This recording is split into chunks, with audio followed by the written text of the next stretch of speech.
ఆగని గళం ప్రజాబలం AR5 news కి స్వాగతం. కడప జిల్లా జమ్మలమడుగు రాజోలి ప్రాజెక్టు కింద భూ నిర్వాహితుల పరిహారం కోసం పాదయాత్ర చేపట్టిన జమ్మలమడుగు తెలుగుదేశం పార్టీ ఎమ్మెల్యే అభ్యర్థి భూపేష్ సుబ్బరామిరెడ్డి. జమ్మలమడుగు నుంచి నియోజకవర్గ నాయకులు కార్యకర్తలు భారీ వాహన శ్రేణి నడుమ పెద్దముడియంకు చేరుకున్న భూపేష్ రెడ్డికి స్థానిక నాయకులు ఘన స్వాగతం పలికారు. అనంతరం భారీ సంఖ్యలో హాజరైన నాయకులు కార్యకర్తల నడుమ పెద్దముడియంలో తెలుగుదేశం పార్టీ కార్యాలయాన్ని ప్రారంభించి తెలుగుదేశం జెండా ఆవిష్కరించారు. సుంకలమ్మ, గంగమ్మ దేవాలయాలలో టెంకాయలు కొట్టి పూజ నిర్వహించారు.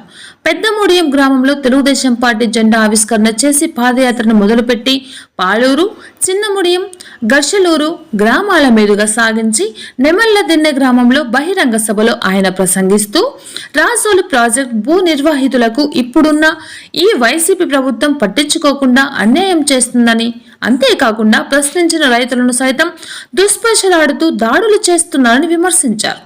ఈ కార్యక్రమంలో మాజీ ఎమ్మెల్యే దేవగుడి నారాయణరెడ్డి, మాజీ ఎమ్మెల్సీ శివనాథరెడ్డి, కడప పార్లమెంట్ అధ్యక్షులు లింగారెడ్డి, సీఎం సురేష్ నాయుడు, రాష్ట్ర కార్యదర్శి నారాయణరెడ్డి, జగదీష్, నాగార్జున, నియోజకవర్గ తెలుగుదేశం జనసేన పార్టీ నాయకులు, కార్యకర్తలు, దేవగుడి కుటుంబ సభ్యులు, అభిమానులు పెద్ద ఎత్తున పాల్గొన్నారు.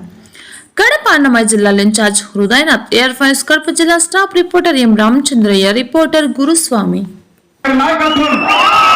జై